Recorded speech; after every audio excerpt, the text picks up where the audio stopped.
बड़ी राजनीतिक खबर सावनेर से आ रही है। नमस्कार, मैं हूं अश्विनी चौहान, आप देख रहे हैं महान्यूज 7। बढ़ते हैं आज की कुछ खास खबरों की ओर। सावनेर नगर पालिका चुनाव के नतीजे ने शहर की राजनीति में भूचाल ला दिया है। नगर पालिका चुनाव की मतगणना के बाद आए नतीजों में सावनेर शहर से कांग्रेस का एक भी नगर सेवक चुनकर नहीं आ सका है, जिसके बाद कांग्रेस के खेमे में गहन मंथन शुरू हो गया है। इसी कड़ी में क्षेत्र के पूर्व विधायक और मंत्री सुनील केदार की अध्यक्षता में एक बैठक आयोजित की गई, जिसमें पराजित प्रत्याशियों और कार्यकर्ताओं ने चुनावी हार के लिए ईवीएम को जिम्मेदार ठहराया। इस बैठक में बोलते हुए सुनील केदार ने साफ कहा कि यह हार कांग्रेस की नहीं बल्कि शहर के मतदाताओं की हार है। उन्होंने कहा कि अगर देश को बचाना है तो ईवीएम हटाकर बैलेट पेपर से चुनाव कराए जाने चाहिए। सुनील केदार ने यह भी कहा कि जब मोबाइल हैक हो सकते हैं, ऑनलाइन फ्रॉड हो सकता है, बैंकों से पैसे चोरी हो सकते हैं, तो वोटों की चोरी भी असंभव नहीं है। उन्होंने बताया कि इस मुद्दे पर कांग्रेस के वरिष्ठ नेता राहुल गांधी और प्रियंका गांधी संसद में लगातार सरकार को घेर रहे हैं। वहीं नगराध्यक्ष पद की प्रत्याशी सीमा चाफेकर ने कहा कि आज भी सैकड़ों मतदाता उनके घर आकर पूछ रहे हैं कि यह परिणाम कैसे आ गया, क्योंकि जीत का भरोसा दिया जा रहा था। पराजित प्रत्याशियों ने इन परिणामों को चुनाव आयोग की हार और ईवीएम की जीत बताते हुए इसे लोकतंत्र की हत्या तक करार कर दिया है। विधायक मंत्री सुनील केदार, जिनसे हम जानना चाहेंगे कि ये जो चुनावी रिजल्ट जो आया है, इसको आप किस प्रकार से देख रहे हैं? सबसे तो पहले एक चुनावी रिजल्ट्स ये पहले से हम लोग को इसका मान्य नहीं है। पहले दिन से कांग्रेस पार्टी की तरफ से हमारे नेता राहुल गांधी कई बार दोहरा चुके हैं और अभी का जो पार्लियामेंट हुआ दिल्ली में, वो पार्लियामेंट में भी कांग्रेस की सांसद प्रियंका गांधी ने अपने भाषण में ये चीज़ बोली है। काफ़ी कांग्रेस के सांसद लोगों ने इस चीज़ का उसके ऊपर दोहराया है कि इस देश की यदि डेमोक्रेसी हमको रखना है मजबूती से, तो लोगों के मन में यदि शंका हो तो वो सिस्टम बदल देना चाहिए। मशीन के बारे में आज देश के छोटे से बच्चे को पूछ लो या कोई बुजुर्ग को पूछ लो, तो वो वही चीज़ बोलेगा कि मशीन ये मैनिपुलेशन होती है। बहुत बड़ा साइंस नहीं इसके पीछे, यह हकीकत है।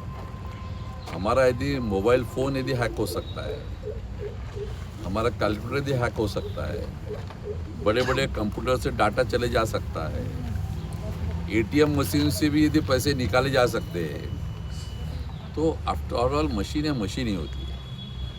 और कांग्रेस पार्टी के से बताया गया है कि जब यदि दुनिया के बड़े बड़े देशों ने मशीन बंद करके फिर से बैलेट पे आ गए, तो इस देश की जो सरकार है उनको बैलेट पे आने के लिए क्या तकलीफ है? सीधा सीधा ऐसा आपका कहना है कि वोट चोरी हो रही है, लोगों के वोटों के ऊपर में गधा आ रहा है और मनमानी चल रही है? नहीं, वोट चोरी ये तो मेरे ख्याल से और छोटा हो गया। इनको इस देश की आज़ादी ख़त्म करना है। ये देश आज़ाद होने के बाद हर एक छोटे आदमी की बात सुने जाने के लिए जो हमारे पास कॉन्स्टिट्यूशन है और कॉन्स्टिट्यूशन के तहत वोट के माध्यम से हम सरकार बदल सकते हैं, व्यवस्था बदल सकते हैं, वो अधिकार खत्म हो रहा है। यानी हम हिटलरशाही की तरफ जा रहे हैं। हम हिटलरशाही की तरफ पहुंच चुके हैं। और इस देश के लोगों का भी सोचना है कि हमें गुलाम बन के रहना है कि हमको आज़ाद बन के रहना है। आप कांग्रेस पार्टी से है। कांग्रेस पार्टी ने आज़ादी के लिए इतना बड़ा आंदोलन खड़ा किया। 350 वर्ष जिनका अपने ऊपर में राज था, इन्हें भगाने में काबिज हुए, तो ये 14 साल क्या बात है?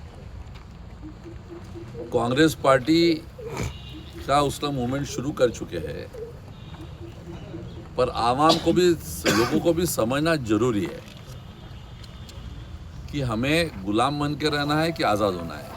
अब मेरे को ये बहुत बड़ा चुनाव नहीं होता है, लोकल बॉडीज का चुनाव ये बड़ा सीमित चुनाव होता है। संबंधों के ऊपर में इसमें वोटिंग चलता है, संबंध के ऊपर होता है, रोज दिन के व्यवहार के ऊपर होता है। एक वार्ड का चुनाव एक वार्ड के चुनाव में ज़्यादा वोट वो हो रहे के रहते कितने 4000, उसमें से यदि आपने टोटल एवरेज वोटिंग का मामला लिया है तो 2500 के ऊपर लोग वोट नहीं करते। अब 2500 के वोट में यदि जो वार्ड में लड़ने वाला आदमी उसको खुद को समझता है कि उसको वोट कितने मिलने वाले हैं, उसका पूरा अंदाज होता है। जिले के पालक मंत्री और राजस्व मंत्री बोल रहे हैं कि 51% चुनाव जैसा भी नगर पालिका निपटाया वैसा पंचायत समिति जिला परिषद निपटाने वाले, तो उसके लिए आपकी क्या तैयारी रहेगी? देखो भाई, हम लोग कांग्रेस पार्टी के लोग हैं, हम लोग आखिर तक इस देश के जो डेमोक्रेसी है, कॉन्स्टिट्यूशन, उसके लिए लड़ाई लड़ने वाले हैं। हम ब्रिटिशर से नहीं डरे तो इनसे थोड़ी डरने वाले हैं। 21 तारीख को रिजल्ट आया, रिजल्ट आने के बाद में लोगों के ऐसी प्रतिक्रिया आई कि इसके बाद में किसी ने चुनाव लड़ना नहीं, सीधे सीधे उन्हें ही सारी चीज़ें दे देना। देखो ऐसा है, मैं कई बार दोहराता हूँ, आज फिर दोहरा रहा हूँ। आप याद करो, यदि आज़ादी की लड़ाई के टाइम महात्मा गांधी ने ऐसा ही बोला रहता तो ये देश आज़ाद हुआ रहता क्या? उसने बोला रहता कि मैं खुली दांडी यात्रा करूँ, रोज़ मैं लाठी खाऊँ और ब्रिटिश वाले मेरे को रोज़ जेल में डालेंगे तो मैं थक के अलग हो जाऊँ, तो देश आधा हो जाता क्या? इस देश में महिला को शिक्षा मिलनी चाहिए, महिला लोगों ने भी पढ़ना चाहिए। इसके लिए क्रांति ज्योति सावित्रीबाई फुले ने जो लड़ा शुरू किया था, उन्होंने बोला था कि भाई लोग मेरे को अपमानित करते हैं, मेरे ऊपर अत्याचार करते तो मैं चुप बैठ जाऊँ। चुप बैठती तो सच में महिलाओं में पढ़ने के बारे में विचारधारा समाज में आई रहती क्या? सुनील बाबू, आप एक बहुत कद्दावर नेता है, जिला ही नहीं, विदर्भ ही नहीं, महाराष्ट्र में आपकी तूती बोलती है, यहाँ तक कि केंद्र तक आपकी बात को वजन है। तो क्या आप एक ऐसा आंदोलन खड़ा करेंगे जिसके कारण ये जो चित्र हम देख रहे हैं, ये चित्र आने वाले समय में बदले? मैं आपको एक बात बता देता हूँ, बहुत जल्द इस देश के माध्यम से उस लेवल पे कांग्रेस पार्टी का एक बहुत बड़ा आंदोलन बहुत जल्दी होने जा रहा है। एक अभी टीवी में एक न्यूज़ चल रही है कि भंडारा में एक प्रत्याशी को वोटिंग हुआ, सारी चीज़ें हुई, लेकिन जब काउंटिंग के लिए मशीन सामने आई तो वहाँ ना नोटा था ना उसका नाम था। इसे किस प्रकार से देखें? मैं बोल रहा हूँ ना, ये बहुत बड़ा धांधली है, ये बहुत बड़ा आंदोलन नेशनल लेवल पे होने जा रहा है और ये होना बहुत ज़रूरी है। ये हुआ नहीं तो ये देश फिर से गुलामी में चले जाएगा।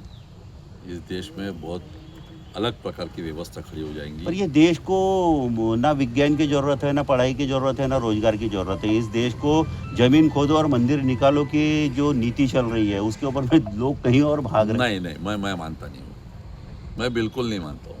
आप नहीं मानते? हमारे साथ में नगराध्यक्ष पद के नहीं, उम्मीदवार है। मैं बिल्कुल नहीं मानता हूँ। लोगों को बिल्कुल ऐसा कुछ नहीं चाहिए। मैं एक छोटा सा आपको उदाहरण देता हूँ, आप अपने आप में उसको उस बारे में ज़रा तहक़ीक़ात कर लेना कि महाप्रसाद जब होता है कहीं का भी, तो जब कभी पूजा वीजा होती है, बहुत लंबी चौड़ी कोई मंदिर की महाप्रसाद होता है, तो भगवान के मूर्ति का दर्शन करने के लिए ज़्यादा भीड़ रहती है कि महाप्रसाद के लिए ज़्यादा भीड़ रहती है? तो जरा इसका जरा आकलन कर लेना। तो ये प्रसाद बट रहा है और फिर आप लोगों को चाहिए, लोगों को खुली हवा चाहिए, लोगों को अपना हक चाहिए। मीडिया के माध्यम से कुछ हद तक ये संभाल रहे, पर अब इनके संभालने के बाद चले गया, बहुत बड़ा बदलाव आपको इस देश में देखने में। यानी आने वाले समय में हम श्रीलंका और नेपाल जैसी स्थिति देख सकते हैं। हम लोग ये देश जो है राष्ट्रपिता महात्मा गांधी के तहत, उनके विचारों के तहत शांति प्रिय है, अहिंसा पे चलने वाले लोग हैं। हिंसा नहीं करेंगे, पर अहिंसा के माध्यम से ये बहुत बड़ी क्रांति आपको देखने मिलेंगी। इस देश में जब लोग जुटते हैं तो उसमें बदलाव आता है। ये बहुत बड़ी चीज़ बताने की ज़रूरत नहीं है। किसान लोग दिल्ली के बॉर्डर पर बैठे तो 3 कानून को वापस लेना पड़ा। आज राजस्थान में सोलार का प्लांट में हटने के लिए लोग खड़े हो गए तो सरकार को वहाँ पे पीछे हटना पड़ा। वैसा अब देश के लोग इसके लिए खड़े होने वाले। आधी सर्वजण असेच म्हणत होते का सीमा चापेकर निवडून येणार आहे। सर्वांनी सर्वे केला, सर्वांच्या समोर माझंच नाव येत होतं, आधी सीमा चापेकर येत आहे। मला मान्य नाही आहे, कारण मीच निवडून येणार होती हे मला पूर्ण माहिती होतं। हे माझे वोट चोरी झाले आहे आणि मला पूर्णपणे हा निकाल मान्य नाही। जनतेच्या नजरेत मी विजयी झाली आहे EVM मशीननी माझा पराभव केला आहे. निकालाचा निषेध जाहीर. हमखास होते आणि माझे ते वोटिंग कन्फर्म माझे होती आणि सर्वांनी मला म्हटलं होतं की तुम्ही आणि आम्ही त्यांच्या घरी गेल्यावर त्यांनी रिस्पॉन्स पण आम्हाला इतका मस्त दिला की बा तुम्ही इवन BJPवाले सुद्धा काही असे होते की आम्ही तुम्हाला वोट करू असे म्हणत होते. 118 मतं मिळाले. महान्यूज 7 के लिए किशोर ढूंढेले की रिपोर्ट सावनेर. बॉस ने मीटिंग बुलाई. बाहर उठो बैठ. तकलीफ उठने बैठने की नहीं, तकलीफ बवासीर की है. बवासीर फिशर भगंदर पाइलोनियल साइंस का आयुर्वेद तथा आधुनिक लेजर से उपचार. कॉल या विजिट करें www.pilesfistulacure.com.